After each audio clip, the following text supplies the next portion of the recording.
Punjabi radio USA ਸੁਣ ਰਹੇ ਸਾਰੇ ਹੀ ਮਾਣਯੋਗ ਅਤੇ ਸਤਿਕਾਰ ਸਰੋਤਿਆਂ ਨੂੰ ਪਿਆਰ ਸਤਿਕਾਰ ਸੈਨਿਕੀ ਜਿਹੀ ਸਤਿ ਸ੍ਰੀ ਅਕਾਲ ਸਭ ਨੂੰ ਜੀਆਂ ਨੂੰ ਆਖਦੇ ਹਾਂ। ਸੋ ਤੇ ਪ੍ਰੋਗਰਾਮ ਦੇ ਵਿੱਚ ਆਪ ਸਭ ਦਾ ਨਿੱਘਾ ਸਵਾਗਤ ਹੈ। ਪ੍ਰੋਗਰਾਮ ਅਪਡੇਟ ਅਮਰੀਕਾ ਦਾ ਸ਼ਾਮ ਦਾ ਬੁਲੇਟਿਨ ਲੈ ਕੇ ਹਾਜ਼ਰ ਹੋ ਚੁੱਕੇ ਹਾਂ। ਮੈਂ ਰਾਜਕਰਨਵੀਰ ਸਿੰਘ ਫਰੈਜ਼ਨੋ ਸਟੂਡੀਓਜ਼ ਤੋਂ ਅਤੇ ਮੇਰੇ ਨਾਲ ਜੁੜ ਚੁੱਕੇ ਨੇ ਹਰਜੋਤ ਸਿੰਘ ਖਾਲਸਾ ਜੀ ਸੈਨ ਹੋਜ਼ੇ ਸਟੂਡੀਓਜ਼ ਤੋਂ। ਜੀ ਆਇਆਂ ਨੂੰ ਸਵਾਗਤ ਹੈ। ਸਤਿ ਸ੍ਰੀ ਅਕਾਲ। ਸਤਿ ਸ਼੍ਰੀ ਅਕਾਲ, ਧੰਨਵਾਦ ਜੀ ਆਇਆਂ ਨੂੰ। ਪੰਜਾਬੀ ਰੇਡੀਓ USA ਦੇ ਜਿੰਨੇ ਵੀ ਸਰੋਤੇ ਸਾਡੇ ਸਾਰੇ ਹੀ AM ਸਟੇਸ਼ਨ FM ਸਟੇਸ਼ਨ ਘਰਾਂ ਦੇ ਵਿੱਚ ਰੇਡੀਓ ਸੈਟਸ ਦੇ ਰਾਹੀਂ ਟੈਲੀਫੋਨ ਦੇ ਰਾਹੀਂ ਫੇਸਬੁੱਕ YouTube 'ਤੇ ਦੇਖ ਰਹੇ ਹੋ ਸੁਣ ਰਹੇ ਹੋ ਸਾਰਿਆਂ ਨੂੰ ਜੀ ਆਇਆਂ ਨੂੰ ਅਤੇ ਬਹੁਤ ਹੀ ਪਿਆਰ ਅਤੇ ਸਤਿਕਾਰ ਭਰੀ ਸਤਿ ਸ਼੍ਰੀ ਅਕਾਲ। ਸਰੋਤਿਓ, ਅਗਸਤ ਦੀ 10 ਤਰੀਕ ਆ, ਦਿਨ ਮੰਗਲਵਾਰ ਆ। ਤੁਹਾਡੇ ਲਈ ਸ਼ਾਮ ਦਾ ਅਪਡੇਟ ਅਮਰੀਕਾ ਪ੍ਰੋਗਰਾਮ ਲੈ ਕੇ ਹਾਜ਼ਰ ਹੋਏ ਹਾਂ। ਪ੍ਰੋਗਰਾਮ ਸ਼ੁਰੂ ਕਰਨ ਤੋਂ ਪਹਿਲਾਂ ਸਾਡੇ ਅੱਜ ਦੇ ਸਪਾਂਸਰਸ ਉਹਨਾਂ ਦਾ ਧੰਨਵਾਦ। ਖਾਲਸਾ ਇੰਸ਼ੋਰੈਂਸ ਏਜੰਸੀ ਜਿਨ੍ਹਾਂ ਦੇ ਕੋਲੋਂ ਤੁਸੀਂ ਹਰ ਇੱਕ ਤਰੀਕੇ ਦੀ ਇੰਸ਼ੋਰੈਂਸ ਕਰਵਾ ਸਕਦੇ ਹੋ। ਇੰਸ਼ੋਰੈਂਸ ਬਾਰੇ ਪਤਾ ਕਰਨ ਲਈ ਕਾਲ ਕਰ ਸਕਦੇ ਹੋ। ਨੰਬਰ 408-272-2500 4082722500। ਇਸ ਦੇ ਨਾਲ ਅਮਰਜੀਤ ਸਿੰਘ ਫਰੈਜ਼ਨੋ, ਗੁਰਬਚਨ ਸਿੰਘ ਨਾਗਰਾ ਸੈਕਰਾਮੈਂਟੋ, ਅਵਤਾਰ ਸਿੰਘ ਮੰਜ਼ਿਲ ਕਲੋਵਿਸ, ਜ਼ੈਂਡਰ ਮੌਰਗੇਜ ਅਤੇ ਰੀਅਲ ਏਸਟੇਟ ਵਾਲੇ ਘਰ ਖਰੀਦਣ ਵੇਚਣ ਦੀਆਂ ਸੇਵਾਵਾਂ ਦੇ ਨਾਲ home loans, commercial loans, agriculture loans ਦੇ ਲਈ ਕਾਲ ਮੋਹਨ ਚੀਮਾ 5599052575। ਟੇਰਕੇਨਾ ਇਮੀਗ੍ਰੇਸ਼ਨ ਲਾ ਫਰਮ, ਇਮੀਗ੍ਰੇਸ਼ਨ ਦਾ ਹੋਵੇ ਕਿਸੇ ਵੀ ਤਰੀਕੇ ਦਾ ਕੰਮ, ਇਮੀਗ੍ਰੇਸ਼ਨ ਦੇ ਅਟਰਨੀ ਜੇ ਟੇਰਕੇਨਾ ਉਹਨਾਂ ਦੇ ਨਾਲ ਸੰਪਰਕ ਕਰੋ 415-909-0503। ਵੁੱਡਲੈਂਡ ਕੈਲੀਫੋਰਨੀਆ ਦੇ ਵਿੱਚ I-5 ਦੇ ਐਗਜ਼ਿਟ 538 ਦੇ ਉੱਤੇ ਟਰੱਕ ਪਾਰਕਿੰਗ ਅਵੇਲੇਬਲ ਆ। ਵੀਡੀਓ ਸਰਵੇਲੈਂਸ ਸਿਕਿਉਰਿਟੀ ਦਾ ਪ੍ਰਬੰਧ ਆ। 597 north east street Woodland 9163969085। Pritpal Singh Atwal Elk Grove, ਕੋਲੀਆ truck driving school Fresno highway 99 ਅਤੇ 180 ਦੇ ਕਾਰਨਰ ਦੇ ਉੱਤੇ ਪੰਜਾਬ ਵਰਗੇ ਮਾਹੌਲ ਦੇ ਵਿੱਚ ਟਰੱਕ ਚਲਾਉਣ ਦੀ ਸਿਖਲਾਈ 53 ਫੁੱਟੇ ਟ੍ਰੇਲਰ ਦੇ ਉੱਤੇ ਦਿੰਦੇ ਹਨ। ਇਹਨਾਂ ਨੂੰ ਇਸ ਟਾਈਮ ਇਹਨਾਂ ਦੀ ਸ਼ਾਪ ਲਈ ਮਕੈਨਿਕ ਦੀ ਜ਼ਰੂਰਤ ਆ ਅਤੇ ਡਰਾਈਵ ਵੈਨ ਟ੍ਰੇਲਰਸ ਰੈਂਟ ਦੇ ਲਈ ਉਪਲਬਧ ਹਨ। 2306 ਵੈਸਟ ਡੈਨ ਰੌਨਕਿਲੋ ਡਰਾਈਵ ਫਰੈਜ਼ਨੋ 5592663737। ਇਹਨਾਂ ਸਾਰਿਆਂ ਦਾ ਧੰਨਵਾਦ। ਜੇਕਰ ਤੁਸੀਂ ਜਾਂ ਕੋਈ ਹੋਰ ਕਾਰੋਬਾਰ ਇਸ ਪ੍ਰੋਗਰਾਮ ਨੂੰ ਸਪਾਂਸਰ ਕਰਨਾ ਚਾਹੁੰਦੇ ਹੋ, ਸੰਪਰਕ ਕਰ ਸਕਦੇ ਹੋ ਨੰਬਰ 408-722-7698 ਦੇ ਉੱਤੇ।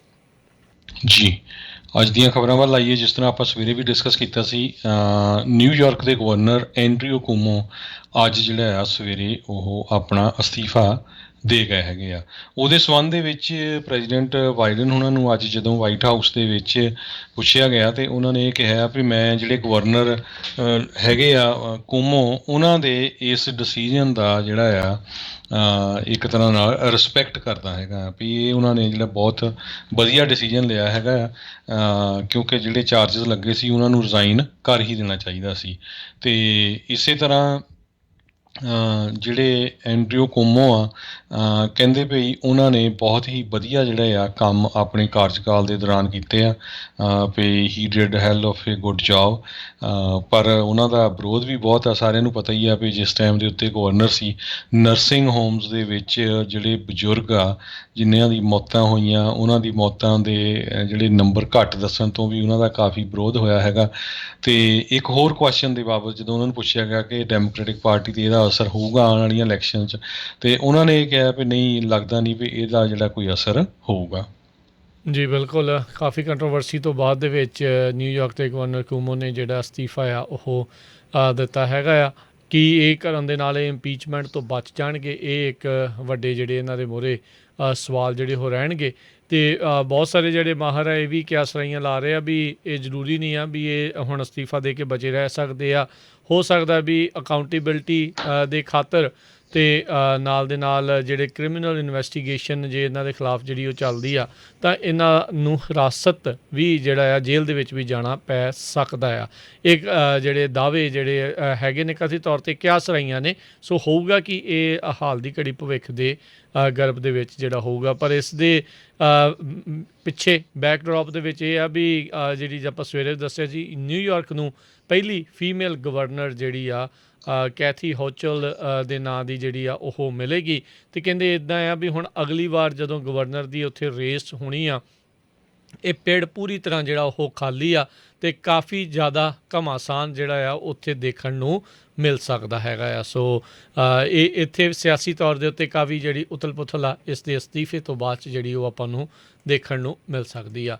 ਉੱਧਰ ਜਿਹੜੀ ਹਰਜੋਤ ਸਿੰਘ ਦੀ ਗੱਲ ਕਰਦੇ ਜਾਈਏ, ਕੈਲੀਫੋਰਨੀਆ ਦੇ ਉੱਤੇ ਜੇ ਨਜ਼ਰ ਮਾਰਦੇ ਜਾਈਏ ਤਾਂ ਕੈਲੀਫੋਰਨੀਆ ਦੇ ਵਿੱਚ ਜਿਹੜੀ ਡਿਕਸੀ ਫਾਇਰ ਹੈਗੀ ਆ ਉਹ ਹੁਣ ਸਭ ਤੋਂ ਵੱਡੀ ਫਾਇਰ ਜਿਹੜੀ ਆ ਉਹ ਬਣ ਚੁੱਕੀ ਆ। ਕੈਲੀਫੋਰਨੀਆ ਦੇ ਇਤਿਹਾਸ ਦੇ ਵਿੱਚ ਬਹੁਤ ਤੇਜ਼ੀ ਦੇ ਨਾਲ ਅੱਗ ਜਿਹੜੀ ਆ ਉਹ ਵੱਧਦੀ ਜਾ ਰਹੀ ਆ। ਅਧਿਕਾਰਤ ਤੌਰ ਦੇ ਉੱਤੇ ਜਿਹੜੀ ਉਹ ਸੈਕਿੰਡ ਲਾਰਜੈਸਟ ਆ ਸਟੇਟ ਹਿਸਟਰੀ ਦੇ ਵਿੱਚ, ਅਤੇ ਬਿਗੈਸਟ ਕਹਿੰਦੇ ਆ ਵੀ ਸਿੰਗਲ ਫਾਇਰ ਔਨ ਰੈਕਡ ਜਿਹੜੀ ਆ ਉਹ ਹੈਗੀ ਆ। 4,87,764 ਏਕੜ ਜਿਹੜੇ ਅੱਜ ਸਵੇਰ ਤੱਕ ਕੈਲ ਫਾਇਰ ਨੇ ਦੱਸੇ ਸੀਗੇ ਵੀ ਇਹ ਹੁਣ ਤੱਕ ਇਸ ਦੀ ਚਪੇਟ ਦੇ ਵਿੱਚ ਆ ਚੁੱਕੇ ਹੈਗੇ ਨੇ। ਅਤੇ ਪਿਛਲੇ ਸਾਲ ਜਿਹੜੀ ਅਗਸਤ ਕੰਪਲੈਕਸ ਫਾਇਰ ਸੀਗੀ ਉਹ 1 ਮਿਲੀਅਨ ਏਕੜ ਤੋਂ ਵੱਧ ਜਿਹੜੀ ਆ ਉਹ ਉਸ ਦੀ ਲਪੇਟ ਦੇ ਵਿੱਚ ਜਿਹੜੇ ਉਹ ਆਏ ਸੀਗੇ। ਸੋ ਉਹ ਕੰਪਲੈਕਸ ਫਾਇਰ ਸੀਗੀਆਂ ਕਿਉਂਕਿ ਉਹ ਵੱਖੋ ਵੱਖਰੀਆਂ ਅੱਗਾਂ ਜਿਹੜੀਆਂ ਇਹ ਮਿਲ ਕੇ ਜਿਹੜੀ ਇੱਕ ਬਹੁਤ ਵੱਡੀ ਅੱਗ ਜਿਹੜੀ ਉਹ ਬਣੀ ਸੀ। ਇਹ ਇੱਕ ਸਿੰਗਲ ਜਿਹੜੀ ਫਾਇਰ ਆ ਜਿਹਨੇ ਤਕਰੀਬਨ 500,000 ਏਕੜ ਜਿਹੜੇ ਆ ਉਹ ਸਾੜ ਦਿੱਤੇ ਆ, ਉਹ ਜਾਲ ਦਿੱਤੇ ਹੈਗੇ ਆ। ਸੋ ਇਹ ਕਾਫੀ ਜ਼ਿਆਦਾ ਜਿਹੜਾ ਨੁਕਸਾਨ ਆ ਉਹ ਪਹੁੰਚਾ ਰਹੀ ਆ। 25% ਅਜੇ ਤੱਕ ਸਿਰਫ ਕੰਟੇਨਡ ਉਹ ਦੱਸੀ ਗਈ ਹੈਗੀ ਆ। ਇਸ ਅੱਗ ਦੇ ਕਰਕੇ ਹੁਣ ਤੱਕ 900 ਘਰ ਅਤੇ ਜਿਹੜੇ ਆ ਬਿਲਡਿੰਗਸ ਆ ਉਹ ਨਸ਼ਟ ਹੋ ਚੁੱਕੀਆਂ ਨੇ। 6,000 ਤੋਂ ਵੱਧ ਫਾਇਰ ਫਾਈਟਰ ਦਿਨ ਰਾਤ ਜਿਹੜੇ ਉਹ ਲੱਗੇ ਹੋਏ ਨੇ। 12,000 ਲੋਕ 8 ਵੱਖੋ ਵੱਖਰੀਆਂ ਜਿਹੜੀਆਂ ਕਾਉਂਟੀਜ਼ ਆ ਉਹਨਾਂ ਦੇ ਵਿੱਚ ਉਹਨਾਂ ਨੂੰ ਘਰੋਂ ਬਾਹਰ ਜਾਣ ਦੇ ਲਈ ਵੈਕੂਏਸ਼ਨ ਆਰਡਰਸ ਜਿਹੜੇ ਆ ਉਹ ਦਿੱਤੇ ਹੋਏ ਹੈਗੇ ਆ। ਅਤੇ ਕਹਿੰਦੇ ਵੀ ਇਹ ਆંકੜਾ ਵੀ ਲਗਾਤਾਰ ਜਿਹੜਾ ਉਹ ਵੱਧਦਾ ਜਾ ਰਿਹਾ ਆ। ਇੱਕ ਇਤਿਹਾਸਿਕ ਟਾਊਨ ਗ੍ਰੀਨਵਿਲ ਪੂਰੀ ਤਰ੍ਹਾਂ ਜਿਹੜਾ ਉਹ ਸੜ ਕੇ ਸਵਾਹ ਹੋ ਚੁੱਕਾ ਆ। ਜੀ ਬਿਲਕੁਲ। 1968 ਤੋਂ ਵੀ ਲੋਕ ਉੱਥੇ ਕਹਿੰਦੇ ਰਹਿ ਰਹੇ ਸੀ। ਇੱਕ ਜਿਹੜਾ ਉੱਥੇ ਦਾ ਰਹਿਣ ਵਾਲਾ ਬਸ਼ਿੰਦਾ ਆ ਡਗ ਲਾਮੋਲਫਾ, ਉਹਨੇ ਦੱਸਿਆ ਵੀ ਮੇਰੇ ਪਰਿਵਾਰ ਦੇ 15 ਜਿਹੜੇ ਰੈਲੇਟਿਵਸ ਆ, ਮੇਰੀ ਸਿਸਟਰ ਵੀ ਸੀ, ਉਹਨਾਂ ਦਾ ਘਰ ਵੀ ਜਿਹੜਾ ਸੜ ਕੇ ਉੱਥੇ ਸਵਾਹ ਹੋ ਗਿਆ ਹੈਗਾ। 4,87,764 ਏਕੜ ਹੁਣ ਤੱਕ ਅੱਗ ਦੀ ਭੇਂਟ ਚੜ੍ਹ ਚੁੱਕੇ ਆ। ਕੋਲੰਬਸ ਕਾਉਂਟੀ ਦੇ ਵਿੱਚ ਹਜੇ ਤੱਕ ਕਹਿੰਦੇ ਪਈ ਲੱਕਲੀ ਕੋਈ ਜਿਹੜੀ ਆ ਡੈਥ ਨਹੀਂ ਰਿਪੋਰਟ ਹੋਈ ਹੈਗੀ, ਪਰ 3 ਫਾਇਰ ਫਾਈਟਰ ਜਿਹੜੇ ਫੱਟੜ ਹੋਏ ਆ। 900 ਦੇ ਕਰੀਬ ਜਿਹੜੀਆਂ ਬਿਲਡਿੰਗਸ ਆ ਉਹ ਸੜ ਕੇ ਸੁਆਹ ਹੋ ਗਈਆਂ। ਇਹ ਕੈਲ ਫਾਇਰ ਆ, ਉਹਨਾਂ ਨੇ ਇਹ ਦੱਸਿਆ ਹੈਗਾ। ਜੀ, ਕੈਲੀਫੋਰਨੀਆ ਦੇ ਅਟਾਰਨੀ ਜਨਰਲ ਰੌਬ ਬੌਂਟਾ ਅਤੇ ਜਿਹੜੇ ਕਾਰਬ ਕੈਲੀਫੋਰਨੀਆ ਰਿਸੋਰਸ ਬੋਰਡ ਆ ਉਹਨਾਂ ਨੇ ਅਨਾਊਂਸ ਕੀਤਾ ਸੀ ਬੀਤੇ ਦਿਨਾਂ ਦੇ ਵਿੱਚ ਕੰਪਲੀਟ ਲੌਜਿਸਟਿਕਸ ਕੰਪਨੀ CLC ਵੀ ਇਹਨਾਂ ਨੂੰ $2.38 ਮਿਲੀਅਨ ਜਿਹੜੇ ਆ ਉਹ ਦੇਣੇ ਪੈਣਗੇ, ਕਿਉਂਕਿ ਇਸ ਕੰਪਨੀ ਨੇ ਜਿਹੜੀ ਕਾਰਬ ਦੇ ਨਾਲ ਕੰਪਲਾਇੰਸ ਦੇ ਦਸਤਾਵੇਜ਼ ਸੀਗੇ ਉਸ ਦੇ ਵਿੱਚ ਝੂਠ ਜਿਹੜਾ ਬੋਲਿਆ ਸੀ। ਇਹ ਗਲਤ ਤੌਰ ਦੇ ਉੱਤੇ ਇਹਨਾਂ ਨੇ ਜਿਹੜੀ ਉਹ ਹਾਮੀ ਭਰੀ ਸੀ ਵੀ ਅਸੀਂ ਜਿਹੜੇ ਆ ਕੈਲੀਫੋਰਨੀਆ ਐਮਿਸ਼ਨ ਰੈਗੂਲੇਸ਼ਨਸ ਦੇ ਨਾਲ ਜਿਹੜੇ ਉਹ ਚੱਲ ਰਹੇ ਆ। ਕਹਿੰਦੇ ਵੀ ਇਸ ਜਿਹੜਾ ਫਾਈਨ ਆ 2.2 ਮਿਲੀਅਨ ਦਾ, ਇਸ ਦੇ ਵਿੱਚੋਂ ਜਿਹੜੇ ਕਾਰਬ ਨੂੰ 90% ਜਿਹੜੀ ਆ ਉਹ ਮਿਲਣਗੇ ਅਤੇ ਬਾਕੀ ਜਿਹੜਾ ਕੈਲੀਫੋਰਨੀਆ ਡਿਪਾਰਟਮੈਂਟ ਆਫ ਜਸਟਿਸ ਆ ਉਹਨਾਂ ਨੂੰ ਜਿਹੜਾ ਉਹ ਮਿਲੇਗਾ। CLC ਦੇ ਉੱਤੇ ਇਹ ਦੋਸ਼ ਸੀਗੇ ਵੀ ਇਹਨਾਂ ਨੇ California goods movement emission reduction program ਆ ਉਸ ਦੇ ਤਹਿਤ ਜਿਹੜਾ ਆ ਉਸ ਨੂੰ ਗਲਤ ਤਰੀਕੇ ਦੇ ਨਾਲ ਵਰਤਦੇ ਹੋਏ ਜਿਹੜਾ ਉਹ ਝੂਠ ਜਿਹੜਾ ਉਹ ਬੋਲਿਆ। ਇਸ ਪ੍ਰੋਗਰਾਮ ਦੇ ਤਹਿਤ ਬਹੁਤ ਸਾਰੀਆਂ ਕੰਪਨੀਜ਼ ਆ ਉਹਨਾਂ ਨੂੰ ਗ੍ਰਾਂਟਸ ਜਿਹੜੀਆਂ ਉਹ ਮਿਲਦੀਆਂ ਸੀਗੀਆਂ ਜੇ ਉਹਨਾਂ ਦੇ ਟਰੱਕ ਜਿਹੜੇ ਆ ਉਹ ਸਟੇਟ ਐਮਿਸ਼ਨ ਸਟੈਂਡਰਡਸ ਨੂੰ ਮੀਟ ਕਰਦੇ ਸੀਗੇ। CLC ਨੇ ਨਕਲੀ ਦਸਤਾਵੇਜ਼ ਬਣਾ ਕੇ ਕਹੀ ਗਏ ਵੀ ਅਸੀਂ ਕੰਪਲਾਇੰਸ ਨੂੰ ਮੀਟ ਕਰਦੇ ਹਾਂ, ਪਰ ਉਹਨਾਂ ਨੇ ਉਹ ਕੰਪਲਾਇੰਸ ਮੀਟ ਕਰਨ ਦੇ ਲਈ ਕੋਈ ਵੀ ਕਦਮ ਜਿਹੜੇ ਆ ਉਹ ਨਹੀਂ ਚੱਕੇ ਸੀਗੇ। 2017 ਦੇ ਵਿੱਚ ਇਹ ਗਲਤ ਜਿਹੜੇ ਸਰਟੀਫਿਕੇਸ਼ਨ ਦੇ ਬਾਰੇ ਇਹਨਾਂ ਨੂੰ ਪਤਾ ਲੱਗਾ ਸੀਗਾ ਅਤੇ ਉਸ ਤੋਂ ਬਾਅਦ ਦੇ ਵਿੱਚ ਲਗਾਤਾਰ ਜਾਂਚ ਹੋਣ ਤੋਂ ਬਾਅਦ 'ਚ ਹੁਣ ਇਹਨਾਂ ਨੂੰ $2.2 ਮਿਲੀਅਨ ਦਾ ਜੁਰਮਾਨਾ ਪਾਇਆ ਗਿਆ ਆ। ਜੀ, ਇਸੇ ਤਰ੍ਹਾਂ ਇਹ ਟਰੱਕਿੰਗ ਇੰਡਸਟਰੀ ਦੇ ਨਾਲ ਰਿਲੇਟਡ ਜੇ ਖਬਰ ਸਾਂਝੀ ਕਰਦੇ ਜਾਈਏ, ਟਰੱਕਿੰਗ ਗਰੁੱਪ ਜਿਹੜਾ ਆ ਇੱਕ, ਉਹਨਾਂ ਨੇ US ਦੀ ਜਿਹੜੀ ਸੁਪਰੀਮ ਕੋਰਟ ਆ ਉਹਦੇ ਤੱਕ ਜਿਹੜਾ ਹੁਣ ਪਹੁੰਚ ਕੀਤੀ ਹੈਗੀ ਆ। ਕੈਲੀਫੋਰਨੀਆ ਦੇ ਵਿੱਚ ਜਿਹੜਾ AB5 ਲਾ ਆ ਉਹਦੇ ਮੁਤਾਬਕ ਕੈਲੀਫੋਰਨੀਆ ਟਰੱਕਿੰਗ ਐਸੋਸੀਏਸ਼ਨ ਨੇ ਪਟੀਸ਼ਨ ਫਾਰ ਸਰਟੀਓਰਾਰੀ ਜਿਹੜੀ ਆ ਉਹ ਫਾਈਲ ਕੀਤੀ ਹੈਗੀ ਆ। 9th US circuit court of appeal ਨੇ ਅਪ੍ਰੈਲ ਦੇ ਵਿੱਚ ਜਿਹੜੀ ਆ ਰੂਲਿੰਗ ਦਿੱਤੀ ਸੀ ਵੀ AB5 ਜਿਹੜਾ ਆ ਉਹ ਲੱਗਣਾ ਚਾਹੀਦਾ ਹੈਗਾ ਆ।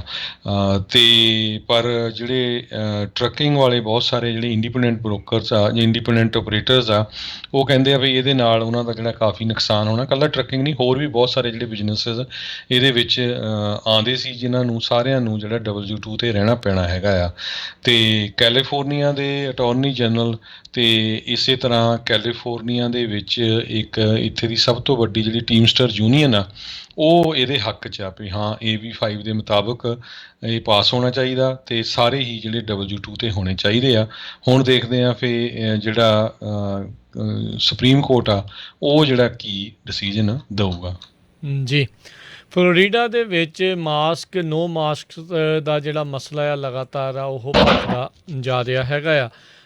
ਬਰੋਵਰਡ ਕਾਊਂਟੀ ਪਬਲਿਕ ਸਕੂਲਸ ਆ ਉਹਨਾਂ ਨੇ ਵੋਟ ਕੀਤੀ ਆ ਵੀ ਅਸੀਂ ਜਿਹੜਾ ਮਾਸਕ ਮੈਂਡੇਟ ਆ ਉਸ ਨੂੰ ਲਾਗੂ ਜਿਹੜਾ ਉਹ ਰੱਖਾਂਗੇ। ਉਸ ਵਿਰੋਧ ਦੇ ਵਿੱਚ ਇੱਕ ਹਿਸਾਬ ਦੇ ਨਾਲ ਵੀ ਜਿਹੜਾ ਫਲੋਰੀਡਾ ਦੇ ਗਵਰਨਰ ਦਾ ਐਗਜ਼ੀਕਿਊਟਿਵ ਆਰਡਰ ਆ ਵੀ ਮਾਸਕ ਪਾਉਣੇ ਨਹੀਂ ਪਾਉਣੇ ਉਹ ਪੇਰੈਂਟਸ ਦੇ ਉੱਤੇ ਹੀ ਜਿਹੜਾ ਉਹ ਰਹੇਗਾ। ਉੱਧਰ ਖਬਰ ਇਹ ਵੀ ਆ ਰਹੀ ਆ ਵੀ ਜਿਹੜਾ ਵਾਈਟ ਹਾਊਸ ਆ ਬਾਈਡਨ ਪ੍ਰਸ਼ਾਸਨ ਇਹ ਸੋਚ ਰਿਹਾ ਆ ਵੀ ਜਿਹੜਾ ਇਹਨਾਂ ਨੇ ਧਮਕੀ ਦਿੱਤੀ ਸੀ ਵੀ ਫਲੋਰੀਡਾ ਦੇ ਐਜੂਕੇਟਰਸ ਆ ਉਹਨਾਂ ਦੀਆਂ ਤਨਖਾਹਾਂ ਜਿਹੜੀਆਂ ਅਸੀਂ ਰੋਕ ਲੈਣੀਆਂ ਆ ਜੇ ਉਹ ਮਾਸਕ ਮੈਂਡੇਟ ਉਹ ਲਾਗੂ ਕਰਦੇ ਨੇ ਸਕੂਲਸ ਦੇ ਵਿੱਚ। ਬਾਈਡਨ ਪ੍ਰਸ਼ਾਸਨ ਕਹਿੰਦੇ ਵੀ ਇਹ ਰਸਤਾ ਲੱਭ ਰਿਹਾ ਵੀ ਕਿਸ ਤਰੀਕੇ ਦੇ ਨਾਲ ਉਹਨਾਂ ਦੀਆਂ ਸੈਲਰੀਜ਼ ਜਿਹੜੀਆਂ ਆ ਉਹ ਦਿੱਤੀਆਂ ਜਾ ਸਕਣ ਜੇ ਕੋਈ ਜਿਹੜੇ ਐਜੂਕੇਟਰਸ ਆ ਆਪਣੇ ਸਕੂਲਸ ਦੇ ਵਿੱਚ ਮਾਸਕ ਮੈਂਡੇਟਸ ਜਿਹੜੇ ਉਹ ਲਾਉਂਦੇ ਆ। ਉੱਧਰ ਕੁਛ ਜਿਹੜੇ ਡਿਸੇਬਲਡ ਬੱਚਿਆਂ ਦੇ ਪਰਿਵਾਰ ਆ ਉਹਨਾਂ ਦੇ ਮਾਪਿਆਂ ਨੇ ਹੁਣ ਜਿਹੜਾ ਗਵਰਨਰ ਡਿਸੈਂਟਿਸ ਆ ਉਹਨਾਂ ਦੇ ਖਿਲਾਫ ਲਾਸੂਟ ਜਿਹੜਾ ਉਹ ਫਾਈਲ ਕਰ ਦਿੱਤਾ ਆ ਮਾਸਕ ਮੈਂਡੇਟਸ ਦੇ ਉੱਤੇ ਬੈਨ ਲਾਉਣ ਦੇ ਕਰਕੇ। ਸੋ ਇਹ ਘਮਾਸਾਨ ਬਹੁਤ ਜ਼ਿਆਦਾ ਜਿਹੜਾ ਆ ਉਹ ਇਸ ਟਾਈਮ ਦੇਖਣ ਨੂੰ ਮਿਲ ਰਿਹਾ ਆ।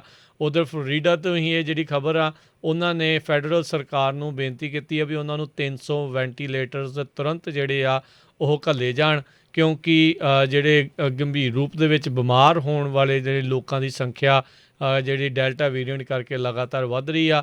ਗ੍ਰੈਗ ਐਬਟ ਜਿਹੜੇ ਉਹਨਾਂ ਦੇ ਨਾਲ ਟੈਕਸਸ ਦੇ ਜਿਹੜੇ ਗਵਰਨਰ ਆ ਉਹਨਾਂ ਨੇ ਵੀ ਕਿਹਾ ਵੀ ਉਹ ਹੁਣ ਟੈਂਟਾਂ ਦੇ ਵਿੱਚ ਜਿਹੜੇ ਹਸਪਤਾਲ ਆ ਉਹ ਬਣਾ ਰਹੇ ਆ। ਉਹਨਾਂ ਨੇ ਵੀ ਮਦਦ ਜਿਹੜੀ ਉਹ ਮੰਗੀ ਆ ਆਪਣੇ ਗੁਆਂਢੀ ਇਰਦ ਗਿਰਦ ਦੇ ਜਿਹੜੇ ਦੂਜੇ ਸੂਬਿਆਂ ਕੋਲੋਂ, ਜਦ ਕਿ ਇਹ ਮਾਡਲ ਬਾਰ-ਬਾਰ ਦੇਖਿਆ ਜਾ ਰਿਹਾ ਹੈਗਾ ਆ ਵੀ ਜਿੱਥੇ ਮਾਸਕ ਲਾ ਕੇ ਲੋਕਾਂ ਨੂੰ ਕਹਿੰਦੇ ਆ ਵੀ ਤੁਸੀਂ ਪਰਹੇਜ਼ ਰੱਖੋ ਤਾਂ ਉੱਥੇ ਬਿਮਾਰੀ ਫੈਲਣ ਦਾ ਖਤਰਾ ਵੀ ਘਟਦਾ ਆ। ਵੈਕਸੀਨੇਸ਼ਨ ਦੇ ਨਾਲ ਗੰਭੀਰ ਰੂਪ ਦੇ ਵਿੱਚ ਜਿਹੜਾ ਬਿਮਾਰ ਹੋਣ ਵਾਲਿਆਂ ਦੀ ਜਿਹੜੀ ਆ ਉਹ ਬਹੁਤ ਘੱਟ ਪ੍ਰੋਬੇਬਿਲਿਟੀ ਰਹਿੰਦੀ ਆ। ਪਰ ਇਹ ਦੋਨੋਂ ਜਿਹੜੇ ਗਵਰਨਰ ਆ ਮਾਸਕ ਲਾਉਣ ਦੇ ਉੱਤੇ ਟੋਟਲੀ ਟਸ ਤੋਂ ਮਸ ਜਿਹੜੇ ਉਹ ਨਹੀਂ ਹੋ ਰਹੇ, ਕਹਿੰਦੇ ਵੀ ਮਾਸਕ ਅਸੀਂ ਜਿਹੜਾ ਉਹ ਨਹੀਂ ਲਾਉਣ ਦੇਣਾ। ਅਗਲੀ ਜਿਹੜੀ ਖਬਰ ਆਪਾਂ ਸਾਂਝੀ ਕਰਦੇ ਜਾਈਏ, ਜਿਹੜਾ ਨਵਾਂ ਇਨਫਰਾਸਟ੍ਰਕਚਰ ਬਿੱਲ ਹੈਗਾ ਆ ਉਹਦੇ ਵਿੱਚ ਕੀ ਕੁਝ ਆ ਰਿਹਾ ਆਪਾਂ ਆਉਣ ਵਾਲੇ ਦਿਨਾਂ ਦੇ ਵਿੱਚ ਡਿਸਕਸ ਵੀ ਤੁਹਾਡੇ ਸਾਰਿਆਂ ਨਾਲ ਕਰਾਂਗੇ। ਪ੍ਰੈਜ਼ੀਡੈਂਟ ਬਾਈਡਨ ਉਹਨਾਂ ਦਾ ਜਿਹੜਾ ਸੀਗੀ ਪਲਾਨ ਪਈ $2.25 ਟ੍ਰਿਲੀਅਨ ਦਾ ਇਹ ਪ੍ਰਪੋਜ਼ਲ ਹੋਊਗਾ ਜਿਹਨੂੰ ਅਮਰੀਕਨ ਜੋਬ ਪਲਾਨ ਕਰਕੇ ਜਾਣਿਆ ਜਾਂਦਾ। ਪਰ ਇਹ ਸੈਨੇਟ ਨੇ $1.2 ਟ੍ਰਿਲੀਅਨ ਦਾ ਇਨਫਰਾਸਟ੍ਰਕਚਰ ਪੈਕੇਜ ਜਿਹੜਾ ਹੈ ਇਹ ਪਾਸ ਕੀਤਾ ਹੈਗਾ ਅਤੇ ਇਹਦੇ ਵਿੱਚ ਬਹੁਤ ਕੁਝ ਚੀਜ਼ਾਂ ਐਡ ਹੋਣਗੀਆਂ। ਬਰੋਡਬੈਂਡ ਅਪਗ੍ਰੇਡ ਖਾਸ ਕਰਕੇ ਜਿਹੜੇ ਪੇਂਡੂ ਏਰੀਏ ਦੇ ਵਿੱਚ ਆ ਰੂਰਲ ਏਰੀਆ ਆ ਉਹਦੇ ਲਈ $65 ਮਿਲੀਅਨ ਰੱਖਿਆ ਗਿਆ। ਇਲੈਕਟ੍ਰੀਕਲ ਸਕੂਲ ਬੱਸਿਸ ਹੋਣਗੀਆਂ, ਟਰਾਂਸਮਿਸ਼ਨ ਜਿਹੜੀ ਖਾਸ ਕਰਕੇ ਗੈਸਿਸ ਨੂੰ ਘਟਾਉਣ ਦੇ ਲਈ, ਜ਼ੀਰੋ ਐਮਿਸ਼ਨ ਦੇ ਲਈ। ਰੇਸ਼ੀਅਲ ਡਿਸਕ੍ਰਿਮੀਨੇਸ਼ਨ ਜਿਹੜੀ ਹੁੰਦੀ ਆ ਇਨਫਰਾਸਟ੍ਰਕਚਰ ਦੇ ਵਿੱਚ ਉਹਦੇ 'ਤੇ ਜਿਹੜਾ ਵਰਕਆਊਟ ਕੀਤਾ ਜਾਊਗਾ। New tax regulation on crypto currencies, ਹੁਣ ਇਹ ਇੱਕ ਬਹੁਤ ਵੱਡਾ ਜਿਹੜਾ ਇਸ਼ੂ ਆ ਇਹਦੇ ਉੱਤੇ ਹੁਣ ਟੈਕਸ ਰੈਗੂਲੇਸ਼ਨਸ ਲੱਗਣਗੀਆਂ। ਇਸੇ ਤਰ੍ਹਾਂ ਡਰੱਗ ਰੀਵੇਟ ਰੂਲ ਦੇ ਉੱਤੇ ਜਿਹੜਾ ਡਿਲੇ ਕੀਤਾ ਗਿਆ ਹੈਗਾ ਆ। ਫੰਡਿੰਗ ਰੋਡਸ ਦੇ ਲਈ, ਬ੍ਰਿਜਸ ਦੇ ਲਈ, ਟਰਾਂਜ਼ਿਟ ਦੇ ਲਈ, ਏਅਰਪੋਰਟਸ, ਪੋਰਟਸ, ਵਾਟਰਵੇਜ਼, ਪਾਵਰ ਅਤੇ ਵਾਟਰ ਸਿਸਟਮ, ਇਹ ਸਾਰਾ ਕੁਛ ਜਿਹੜਾ ਇਹਨਾਂ ਦੇ ਉੱਤੇ ਵਰਕਆਊਟ ਹੋਊਗਾ। ਸੋ ਆਉਣ ਵਾਲੇ ਦਿਨਾਂ 'ਚ ਜਦੋਂ ਵੀ ਜਿੱਦਾਂ ਕਾਂਗਰਸ 'ਚੋਂ ਸੈਨੇਟ 'ਚੋਂ ਪਾਸ ਹੁੰਦਾ ਆ, ਅਪਗ੍ਰੇਡ ਹੁੰਦਾ, ਉਹ ਜ਼ਰੂਰ ਆਪਾਂ ਤੁਹਾਡੇ ਨਾਲ ਸਾਰਿਆਂ ਨਾਲ ਸਾਂਝੀ ਕਰਦੇ ਰਹਾਂਗੇ। ਇਹਦੇ ਵਿੱਚ ਇਹ ਵੀ ਇੱਕ ਕਿਹਾ ਗਿਆ ਵੀ ਜਿਹੜੇ ਹੋਮ ਹੈਲਥ ਕੇਅਰ ਵਰਕਰ ਹੈਗੇ ਆ ਉਹਨਾਂ ਦੀ $12 ਮਿਨੀਮਮ ਵੇਜ ਹੋਣੀ ਚਾਹੀਦੀ ਹੈਗੀ ਆ। $400 ਬਿਲੀਅਨ ਜਿਹੜਾ care giving for ageing American, ਜਿਹੜੇ ਬਜ਼ੁਰਗ ਹੋ ਰਹੇ ਆ ਅਤੇ ਜਾਂ ਡਿਸੇਬਿਲਿਟੀ ਦੇ ਉਹਨਾਂ ਦੇ ਲਈ ਵੀ ਜਿਹੜੀ ਗੱਲਬਾਤ ਸੀਗੀ ਉਹ ਮਿਸ ਹੋਈ ਹੈਗੀ ਇਹਦੇ ਵਿੱਚ। ਜੀ ਬਿਲਕੁਲ, ਸੈਨੇਟ 'ਚ ਆਲਰੇਡੀ ਇਹ ਜਿਹੜਾ ਬਿੱਲ ਆ ਉਹ ਪਾਸ ਜਿਹੜਾ ਉਹ ਹੋ ਚੁੱਕਾ ਹੋਇਆ ਆ। ਅਗਲੀ ਜਿਹੜੀ ਗੱਲ ਕਰਦੇ ਜਾਈਏ, ਡੋਮੀਨੀਅਨ ਜਿਹੜੀ ਇੱਕ ਕੰਪਨੀ ਆ ਜਿਨ੍ਹਾਂ ਦੀਆਂ ਵੋਟਿੰਗ ਮਸ਼ੀਨਸ ਯੂਜ਼ ਕੀਤੀਆਂ ਗਈਆਂ ਸੀਗੀਆਂ 2020 ਦੀਆਂ ਜਨਰਲ ਇਲੈਕਸ਼ਨ ਆ ਉਸ ਦੇ ਵਿੱਚ, ਉਹਨਾਂ ਦੇ ਖਿਲਾਫ ਕਾਫੀ ਭੰਡੀ ਪ੍ਰਚਾਰ ਜਿਹੜਾ ਖੁਦ ਟਰੰਪ ਹੋਣਾ ਨੇ ਅਤੇ ਹੋਰ ਜਿਹੜੀਆਂ ਰਾਈਟ ਵਿੰਗ ਮੀਡੀਆ ਗਰੁੱਪ ਉਹਨਾਂ ਨੇ ਜਿਹੜਾ ਕੀਤਾ ਵੀ ਇਹਨਾਂ ਨੇ ਇਸ ਦੇ ਵਿੱਚ ਕਹਿੰਦੇ ਆ ਵੀ ਕੌਨਸਪੀਰੇਸੀ ਥਿਊਰੀਆਂ ਜਿਹੜੀਆਂ ਉਹ ਚਲਾਈਆਂ ਵੀ ਇਹਨਾਂ ਨੇ ਵੋਟਾਂ ਜਿਹੜੀਆਂ ਉਹ ਬਦਲ ਦਿੱਤੀਆਂ। ਉਸ ਦੇ ਤਹਿਤ ਆਲਰੇਡੀ ਫੌਕਸ 'ਤੇ ਉਹਨਾਂ ਨੇ ਕਈ ਜਿਹੜੇ ਲੋਕਾਂ ਦੇ ਖਿਲਾਫ ਲਾ ਸੂਟ ਜਿਹੜੇ ਉਹ ਫਾਈਲ ਕੀਤੇ ਆ। ਅਤੇ ਹੁਣ ਜਿਹੜੀਆਂ ਦੋ ਨਿਊਜ਼ ਆਰਗੇਨਾਈਜੇਸ਼ਨ ਨਿਊਜ਼ ਮੈਕਸ ਅਤੇ OANN ਉਹਨਾਂ ਨੂੰ ਵੀ ਜਿਹੜਾ ਆ ਇਹ ਵੋਟਿੰਗ ਮਸ਼ੀਨਾਂ ਬਣਾਉਣ ਵਾਲੀ ਕੰਪਨੀ ਡੋਮੀਨੀਅਨ ਆ, ਉਹਨਾਂ ਨੇ ਲਾ ਸੂਟ ਇਹਨਾਂ ਦੇ ਖਿਲਾਫ ਫਾਈਲ ਕਰ ਦਿੱਤਾ। ਕਹਿੰਦੇ ਵੀ ਬਹੁਤ ਸਾਰੀਆਂ ਜਿਹੜੀਆਂ ਇਹਨਾਂ ਦੀਆਂ ਕੌਨਸਪੀਰੇਸੀ ਥਿਊਰੀ ਸੀਗੀਆਂ ਇਲੈਕਸ਼ਨ ਨੂੰ ਲੈ ਕੇ, ਉਹ ਡੀਬੰਕ ਜਿਹੜੀਆਂ ਉਹ ਕਰ ਦਿੱਤੀਆਂ ਗਈਆਂ ਸੀਗੀਆਂ, ਪਰ ਉਸ ਦੇ ਬਾਵਜੂਦ ਵੀ ਜਿਹੜਾ ਆ ਉਹ ਹਟੇ ਨਹੀਂ। ਅਤੇ ਹੁਣ ਜਿਹੜਾ ਇਹਨਾਂ ਨੇ ਜਿਹੜਾ ਕਹਿੰਦੇ ਵੀ ਆਖਿਰਕਾਰ ਨਿਊਜ਼ ਮੈਕਸ ਅਤੇ ਜਿਹੜਾ OANN ਜਿਹੜਾ ਆ ਉਹਨਾਂ ਦੇ ਖਿਲਾਫ ਲਾ ਸੂਟ ਜਿਹੜਾ ਆ ਉਹ ਫਾਈਲ ਕੀਤੇ ਆ। $1.6 ਬਿਲੀਅਨ ਦੀ ਡੈਫੇਮੇਸ਼ਨ ਮਾਣਹਾਨੀ ਦੇ ਜਿਹੜੇ ਦਾਅਵੇ ਆ ਇਹਨਾਂ ਦੋ ਮੀਡੀਆ ਆਊਟਲੈਟਸ ਦੇ ਖਿਲਾਫ ਉਹਨਾਂ ਨੇ ਕੀਤੇ ਹੈਗੇ ਆ। ਅਤੇ ਕਹਿੰਦੇ ਵੀ ਇਹਨਾਂ ਦੋਨਾਂ ਹੀ ਜਿਹੜੀਆਂ ਆ ਨਿਊਜ਼ ਏਜੰਸੀਜ਼ ਆ ਉਹਨਾਂ ਨੇ ਬਾਰ-ਬਾਰ ਉਹ ਕੌਨਸਪੀਰੇਸੀ ਥਿਊਰੀਆਂ ਰਨ ਕੀਤੀਆਂ ਜਿਹੜੀਆਂ ਉਸ ਟਾਈਮ ਦੇ ਉੱਤੇ ਜਾ ਰਹੇ ਰਾਸ਼ਟਰਪਤੀ ਟਰੰਪ ਆ ਉਹਨਾਂ ਨੇ 2020 ਦੀਆਂ ਇਲੈਕਸ਼ਨਸ ਨੂੰ ਲੈ ਕੇ ਛੇੜੀਆਂ ਸੀਗੀਆਂ।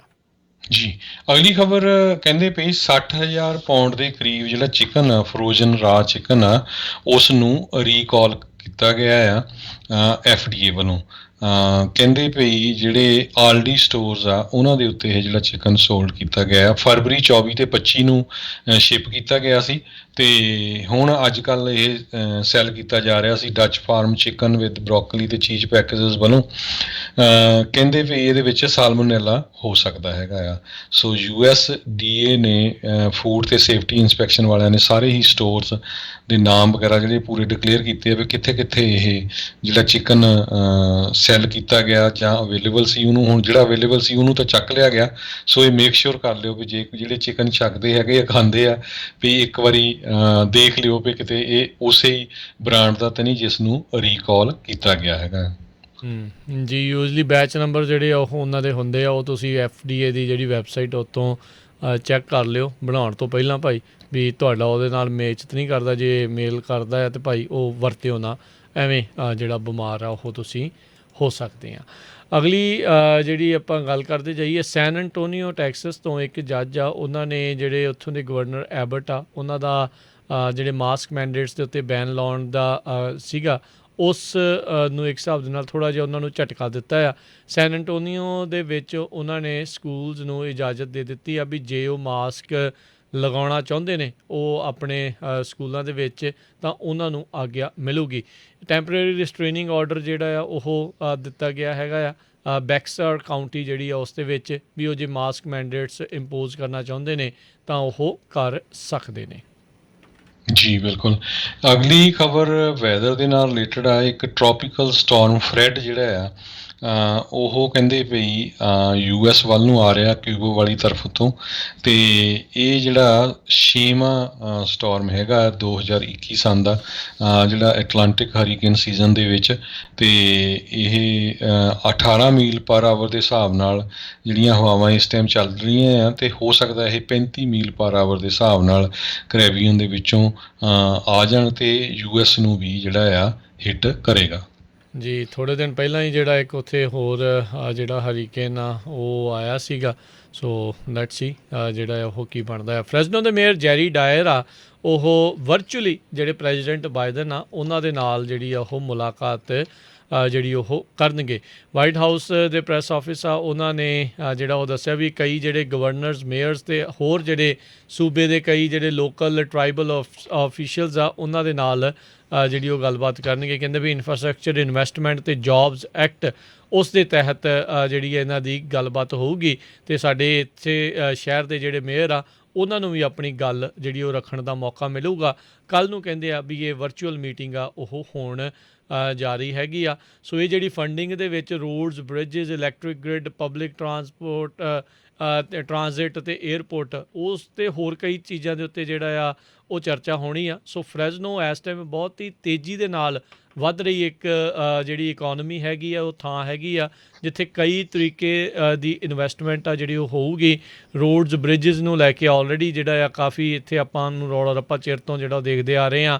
ਜਿਹੜੀ ਹਾਈ ਸਪੀਡ ਰੇਲ ਹੈਗੀ ਆ ਉਹਦਾ ਵੀ ਕੰਮ ਵਿੱਚੇ ਜਿਹੇ ਜਦੋਂ ਕਿਤੇ ਤੁਰ ਪੈਂਦਾ ਕਿਤੇ ਰੁਕ ਜਾਂਦਾ ਹੈ, ਸਮਝ ਨਹੀਂ ਆਉਂਦੀ ਕੀ ਹੁੰਦੀ ਆ। ਕੀ ਅਜਿਹੀਆਂ ਚੀਜ਼ਾਂ ਨੂੰ ਇਸ ਦੇ ਵਿੱਚ ਮਦਦ ਮਿਲੂਗੀ, ਕੀ ਹੋਊਗਾ, ਕੱਲ੍ਹ ਕੀ ਕਹਿੰਦੇ ਨੇ ਮੇਅਰ ਜੈਰੀ ਡਾਇਰ, ਉਸ ਦੇ ਬਾਰੇ ਵੀ ਆਪਾਂ ਫਿਰ ਜ਼ਰੂਰ ਤੁਹਾਨੂੰ ਇਤਲਾਹ ਦੇਵਾਂਗੇ। ਇੱਦਾਂ ਹੀ ਫ੍ਰਿਜ਼ਨੋ ਦੀ ਜੇ ਗੱਲ ਕਰਦੇ ਜਾਈਏ, ਫ੍ਰਿਜ਼ਨੋ ਦੇ ਵਿੱਚ ਇੱਕ ਕਹਿੰਦੇ ਭਈ state of the art regional fire training facility ਬਣ ਜਾ ਰਹੀ ਆ, ਅਤੇ $25 ਮਿਲੀਅਨ ਜਿਹੜਾ ਆ ਇੱਕ ਸੈਨੇਟਰ ਵੱਲੋਂ ਜਿਹੜਾ ਸਿਟੀ ਆਫ ਫ੍ਰਿਜ਼ਨੋ ਨੂੰ ਦਿੱਤਾ ਗਿਆ ਆ। ਇਸੇ ਤਰ੍ਹਾਂ ਸਿਟੀ ਆਫ ਫ੍ਰਿਜ਼ਨੋ ਵੀ $4 ਲੱਖ ਦੇ ਕਰੀਬ ਆਪਣਾ ਇਨਵੈਸਟ ਕਰੇਗੀ। ਕਹਿੰਦੇ ਵੀ ਫ੍ਰਿਜ਼ਨੋ ਦੇ ਵਿੱਚ ਪਿਛਲੇ 2 ਸਾਲਾਂ ਦੇ ਦੌਰਾਨ 60% ਤੋਂ ਵੱਧ ਜਿਹੜੀਆਂ ਕਾਲਸ ਆ 911 ਜਿਹੜੀਆਂ ਫਾਇਰ ਡਿਪਾਰਟਮੈਂਟ ਨੂੰ ਆਈਆਂ ਹੈਗੀਆਂ। ਸੋ ਉਹਨਾਂ ਨੂੰ ਫਾਇਰ ਫਾਈਟਰਸ ਦੀ ਵੀ ਬਹੁਤ ਜ਼ਰੂਰਤ ਹੈਗੀ ਆ। ਸੋ ਇਹ ਜਿਹੜੀ ਟ੍ਰੇਨਿੰਗ ਫੈਸਿਲਿਟੀ ਆ ਸੈਂਟਰਲ ਵੈਲੀ ਦੇ ਵਿੱਚ ਸਭ ਤੋਂ ਵਧੀਆ ਹੋਊਗੀ। ਹੈਜ਼ਰਡਸ ਮਟੀਰੀਅਲ ਦੇ ਉੱਤੇ ਵੀ ਇਹ ਜਿਹੜੀ ਆ ਵਰਕਆਊਟ ਕਰਨਗੇ, ਕਿਉਂਕਿ ਜਿੱਥੇ ਅੱਗ ਲੱਗਦੀ ਕੈਮੀਕਲਸ ਯੂਜ਼ ਹੁੰਦੇ ਹੈਗੇ ਆ। ਸੋ ਹਾਇਰਿੰਗ ਵੀ ਜਿਹੜੀ ਆ ਕਾਫੀ ਆਉਣ ਵਾਲੇ ਸਮੇਂ 'ਚ ਹੋਊਗੀ। ਸੋ ਇਹ ਫ੍ਰਿਜ਼ਨੋ ਦੇ ਲਈ ਇੱਕ ਵਧੀਆ ਪ੍ਰੋਜੈਕਟ ਆ ਵੀ ਜਿਹੜਾ ਰੀਜਨਲ ਫਾਇਰ ਟ੍ਰੇਨਿੰਗ ਸੈਂਟਰ ਉੱਥੇ ਬਣਨ ਜਾ ਰਿਹਾ ਹੈ। ਜੀ ਜੀ। ਉਧਰ ਫ੍ਰੈਜ਼ਨੋ ਜਿਹੜਾ ਹਰਜੋਤ ਸਿੰਘ ਜੀ ਇਸ ਟਾਈਮ ਕੋਵਿਡ ਦੇ ਕਰਕੇ ਵੀ ਜੇ ਕਹਿ ਲਓ ਵੀ ਸਟ੍ਰੈਸ ਦੇ ਵਿੱਚ ਜਿਹੜਾ ਉਹ ਦੇਖਿਆ ਜਾ ਰਿਹਾ ਆ। ਸੈਂਟਰਲ ਵੈਲੀ ਦੀਆਂ ਜਿਹੜੀਆਂ 6 ਕਾਉਂਟੀਜ਼ ਆ ਉਹਨਾਂ ਦੇ ਵਿੱਚ ਸਿਰਫ ਮਹਿਜ 42 ICU ਬੈੱਡਸ ਜਿਹੜੇ ਉਹ ਰਹਿ ਗਏ ਨੇ। ਫ੍ਰੈਜ਼ਨੋ 'ਚ 10, ਟਲੈਰੀ 'ਚ 19, ਕਿੰਗਜ਼ ਦੇ ਵਿੱਚ 1, 5 ਮਰਸੈਟ ਦੇ ਵਿੱਚ, ਮੰਡੇਰਾ 'ਚ 7 ਅਤੇ ਮੈਰੀਪੋਸਾ 'ਚ 1 ਵੀ ICU ਬੈੱਡ ਜਿਹੜਾ ਉਹ ਇਸ ਟਾਈਮ ਨਹੀਂ ਹੈਗਾ। ਸੋ ਕਹਿੰਦੇ ਆ ਵੀ ਇਸ ਜਿਹੜੇ ਮੰਗਲਵਾਰ ਤੱਕ 236 ਲੋਕ ਇਸ ਦੇ ਕਰਕੇ ਜ਼ੇਰੇ ਇਲਾਜ ਹੈਗੇ ਨੇ ਹਸਪਤਾਲ ਦੇ ਵਿੱਚ। 50 ਜਿਹੜੇ ਲੋਕ ਆ ਉਹ ICU 'ਤੇ ਆ। ਅਤੇ ਕਹਿੰਦੇ ਵੀ ਜਿਸ ਤਰੀਕੇ ਦੇ ਨਾਲ ਜਦੋਂ ਕੋਵਿਡ ਪੂਰੀ ਸਿਖਰਾਂ ਦੇ ਉੱਤੇ ਸੀਗਾ ਤਾਂ ਉਹ ਅਜਿਹਾ ਸਟ੍ਰੈਸ ਜਿਹੜਾ ਇੱਥੇ ਦਾ ਸਿਸਟਮ ਆ ਉਹ ਫੇਰ ਫੀਲ ਕਰ ਰਿਹਾ ਹੈਗਾ ਆ। ਸੋ ਭਾਈ ਜਿੰਨੇ ਵੀ ਲੋਕ ਜਿੱਥੇ ਵੀ ਜਿਹੜੇ ਹੈਗੇ ਨੇ ਭਾਈ ਧਿਆਨ ਦੇ ਨਾਲ ਜਿਹੜਾ ਉਹ ਰੱਖੋ। ਡਾਕਟਰ ਰਾਇਸ ਵੋਰਾ ਜਿਹੜੇ ਫ੍ਰੈਜ਼ਨੋ ਕਾਊਂਟੀ ਹੈਲਥ ਆਫਿਸਰ ਹੈਗੇ ਆ, ਉਹਨਾਂ ਨੇ ਕਿਹਾ ਆ ਵੀ ਜਿਹੜੀਆਂ ਇਲੈਕਟਿਵ ਸਰਜਰੀਜ਼ ਆ ਉਹਨਾਂ ਨੂੰ ਫਿਰ ਅਸੀਂ ਡਿਲੇ ਜਿਹੜਾ ਉਹ ਕਰਾਂਗੇ, ਵੀ ਜਿਹੜੇ ਹਾਲ ਦੀ ਘੜੀ ਜਿਨ੍ਹਾਂ ਸਰਜਰੀ ਤੋਂ ਬਗੈਰ ਚੱਲ ਸਕਦਾ ਆ ਉਸ ਨੂੰ ਜਿਹੜਾ ਉਹ ਹਾਲ ਦੀ ਘੜੀ ਜਿਹੜਾ ਉੱਦਾਂ ਹੀ ਰੱਖਿਆ ਜਾਊਗਾ, ਉਹਨਾਂ ਨੂੰ ਡਿਲੇ ਜਿਹੜਾ ਉਹ ਕੀਤਾ ਜਾਊਗਾ ਤਾਂ ਜੋ ICU ਬੈੱਡਸ ਇਹਨਾਂ ਦੇ ਲਈ ਜਿਹੜੇ ਆ ਉਹ ਵਰਤੇ ਜਾ ਸਕਣ। ਕੋਵਿਡ ਪੇਸ਼ੈਂਟਸ ਜਿਹੜੇ ਇਸ ਟਾਈਮ ਦਾਖਲ ਹੋ ਰਹੇ ਨੇ ਉਹਨਾਂ ਦੇ ਵਿੱਚੋਂ ਕਹਿੰਦੇ 90% ਉਹ ਨੇ ਜਿਨ੍ਹਾਂ ਨੇ ਟੀਕਾ ਜਿਹੜਾ ਆ ਉਹ ਨਹੀਂ ਲਗਵਾਇਆ ਹੋਇਆ। ਸੋ ਅਨਵੈਕਸੀਨੇਟਡ ਦੀ ਜਿੱਦਾਂ ਬਹੁਤ ਸਾਰੇ ਥਾਵਾਂ ਦੇ ਉੱਤੇ ਕਹਿ ਰਹੇ ਆ ਵੀ ਇਹ ਪੈਨਡੈਮਿਕ ਚੱਲ ਰਹੀ ਆ, ਸੋ ਉਹਦੇ ਕਰਕੇ ਇਹ ਫਿਰ ਮਸਲਾ ਜਿਹੜਾ ਉੱਭਰ ਕੇ ਸਾਹਮਣੇ ਆ ਰਿਹਾ ਆ। ਜੀ। ਸੋ ਕੱਲਾ ਕੈਲੀਫੋਰਨੀਆ ਨਹੀਂ, ਟੈਕਸਸ ਦੇ ਵਿੱਚ ਵੀ ਸਿਚੁਏਸ਼ਨ ਬਹੁਤ ਬੁਰੀ ਬਣੀ ਹੋਈ ਆ। ਹੂਸਟਨ ਤੋਂ ਖਬਰ ਆ ਰਹੀ ਆ ਵੀ ਜਿਹੜੇ ਕੋਵਿਡ ਦੇ ਨਾਲ ਰਿਲੇਟਡ ਪੇਸ਼ੈਂਟਸ ਆ ਉਹਨਾਂ ਨੂੰ ਹੁਣ ਹਸਪਤਾਲਾਂ ਦੇ ਵਿੱਚ ਐਂਟਰ ਕਰਨ ਤੋਂ ਰੋਕਿਆ ਜਾ ਰਿਹਾ। ਕਹਿੰਦੇ ਵੀ ਸਾਡੇ ਕੋਲ ਜਗ੍ਹਾ ਹੀ ਹੈ ਨਹੀਂ। ਇੱਕ ਫੈਮਿਲੀ ਨੇ ਕਿਹਾ ਵੀ ਸਾਡਾ ਜਿਹੜਾ ਫਾਦਰ ਸੀ 54 ਸਾਲਾਂ ਦਾ ਟਿਮ ਕੋਟੋ, ਉਹ ਬਹੁਤ ਸਫਰ ਕਰ ਰਿਹਾ ਸੀ ਕਰੋਨਾ ਤੋਂ, ਅਤੇ ਉਹਨੂੰ ਜਿਹੜੇ ਵੈਂਟੀਲੇਟਰ ਦੀ ਵੀ ਜ਼ਰੂਰਤ ਸੀ। ਉਹ ਕਹਿੰਦੇ ਵੀ ਸਾਡੇ ਕੋਲ ਕਿੰਗਵੁੱਡ ਐਮਰਜੈਂਸੀ ਸੈਂਟਰ ਇੱਥੇ ਜਗ੍ਹਾ ਕੋਈ ਨਹੀਂ, ਹੁਣ ਹੋਰ ਕਿਤੇ ਜਾ ਕੇ ਦੇਖ ਲਓ। ਸੋ ਇਹ ਜਿਹੜੀ ਸਿਚੁਏਸ਼ਨ ਆ ਕਾਫੀ ਬੈਡ ਚੱਲ ਰਹੀ ਆ। 95% ਹੂਸਟਨ ਦਾ ਇੱਕ ਮੈਥੋਡਿਸਟ ਹੌਸਪੀਟਲ ਆ ਉਹ ਕੋਵਿਡ ਦੇ ਪੇਸ਼ੈਂਟ ਨਾਲ ਫੁੱਲ ਆ। ਸੋ ਇੱਦਾਂ ਦੀ ਸਿਚੁਏਸ਼ਨ ਹੈਗੀ ਆ। ਕੈਲੀਫੋਰਨੀਆ ਆਪਾਂ ਸਵੇਰੇ ਵੀ ਦੱਸਿਆ ਸੀ, ਨਹੀਂ ਤਾਂ ਇੱਥੇ ਵੀ ਨਹੀਂ ਕੰਡੀਸ਼ਨ ਸਟ੍ਰਿਕਟ ਕਰ ਦੇਣੀਆਂ ਸੀ। ਇਹ ਗਵਰਨਰ ਦੀ ਇਲੈਕਸ਼ਨ ਕਰਕੇ ਜਿਹੜੇ ਆ ਚੁੱਪ ਹੈਗੇ ਆ। ਸਤੰਬਰ ਦੇ ਵਿੱਚ ਇਲੈਕਸ਼ਨ ਹੋਣੀ ਆ। ਸੋ ਆਪਾਂ ਤਾਂ ਇਹ ਜਿੰਨੇ ਪੰਜਾਬੀ ਜਿਹੜੇ USA ਦੇ ਸਾਡੇ ਸਰੋਤੇ ਆ ਇਹੀ ਬੇਨਤੀ ਕਰਦੇ ਭਾਈ ਪਾਰਟੀਆਂ ਪੂਟੀਆਂ ਤੋਂ ਥੋੜ੍ਹਾ ਬਚ ਕੇ ਰਹੋ, ਇਕੱਠ ਦੇ ਵਿੱਚ ਜ਼ਿਆਦਾ ਨਾ ਜਾਓ, ਜੇ ਜਾਣਾ ਵੀ ਆ ਮਾਸਕ ਵਗੈਰਾ ਪੂਰਾ ਪਾਓ, ਢਿੱਲ ਨਾ ਵਰਤੋ। ਯੰਗ ਜਿਹੜੇ ਬੱਚੇ ਆ ਉਹਨਾਂ ਨੂੰ ਖਿੱਚ ਕੇ ਰੱਖੋ। ਮੈਜੋਰਟੀ ਦੇ ਵਿੱਚ ਜਿਹੜੇ ਯੰਗ ਬੱਚੇ ਆ ਖਾਸ ਕਰਕੇ 16 ਸਾਲ ਤੋਂ ਲੈ ਕੇ 35-40 ਸਾਲ ਤੱਕ ਉਹ ਹੁਣ ਕਰੋਨਾ ਨਾਲ ਪੋਜ਼ੀਟਿਵ ਹੋ ਰਹੇ ਹੈਗੇ ਆ। ਜੀ ਬਿਲਕੁਲ। ਅਤੇ ਹਰਜੋਤ ਸਿੰਘ ਸਮਾਂ ਸਮਾਪਤ ਜਾਣ ਤੋਂ ਪਹਿਲਾਂ ਸਟਾਕ ਮਾਰਕੀਟਸ ਦੇ ਉੱਤੇ ਨਜ਼ਰ ਮਾਰਦੇ ਜਾਈਏ। ਡਾਓ ਜੋਨਸ ਅੱਜ 163 ਪੁਆਇੰਟ ਵੱਧ ਕੇ ਬੰਦ ਹੋਇਆ 35,265 ਦੇ ਉੱਤੇ। ਨੈਸਡੈਕ ਦੇ ਵਿੱਚ 72 ਪੁਆਇੰਟਾਂ ਦੀ ਗਿਰਾਵਟ ਦਰਜ ਕੀਤੀ ਗਈ 14,788 ਤੇ। S&P 4 ਪੁਆਇੰਟ ਵੱਧ ਕੇ 4437 ਦੇ ਉੱਤੇ ਬੰਦ ਹੋਇਆ। 10 ਈਅਰ ਯੀਲਡ 1.34%। ਸੋਨੇ ਦਾ ਭਾਅ $1727 ਪ੍ਰਤੀ ਆਊਂਸ ਅਤੇ ਬਿਟਕੋਇਨ ਦੀ ਕੀਮਤ 45,624 ਤੇ ਰਹੀ। $1 ਦੀ ਕੀਮਤ ਕੈਨੇਡਾ ਦੇ $1.24 ਦੇ ਬਰਾਬਰ ਰਹੀ ਆ। $1 ਦੀ ਕੀਮਤ ਇੰਡੀਆ ਦੇ 74 ਰੁਪਏ ਤੇ 43 ਪੈਸੇ ਦੇ ਬਰਾਬਰ ਰਹੀ ਆ। ਅਤੇ ਇੱਥੇ ਸਾਡਾ ਅੱਜ ਦਾ ਪ੍ਰੋਗਰਾਮ ਸਮਾਪਤ ਆ। ਮਿਲਦੇ ਹਾਂ ਜੀ ਤੁਹਾਨੂੰ ਸਾਰਿਆਂ ਨੂੰ ਅਗਲੀ ਵਾਰ। ਉਦੋਂ ਤੱਕ ਲਈ ਮੈਨੂੰ ਰਾਜਕਿਰਨਵੀਰ ਸਿੰਘ ਨੂੰ ਤੇ ਹਰਜੋਤ ਸਿੰਘ ਨੂੰ ਇਜਾਜ਼ਤ ਦਿਓ। ਸਾਡੇ ਦੋਨਾਂ ਹੀ ਵੱਲੋਂ ਤੁਹਾਨੂੰ ਸਾਰਿਆਂ ਨੂੰ ਪਿਆਰ ਸਤਿਕਾਰ ਸਹਿਤ ਨਿੱਘੀ ਜਿਹੀ ਸਤਿ ਸ੍ਰੀ ਅਕਾਲ। ਜਿਉਂਦੇ ਵਾਸਤੇ ਰਹੋ, ਹੱਸਦੇ ਖੇਲਦੇ ਰਹੋ ਤੇ ਸੁਣਦੇ ਰਹੋ ਜੀ ਪੰਜਾਬੀ ਰੇਡੀਓ US।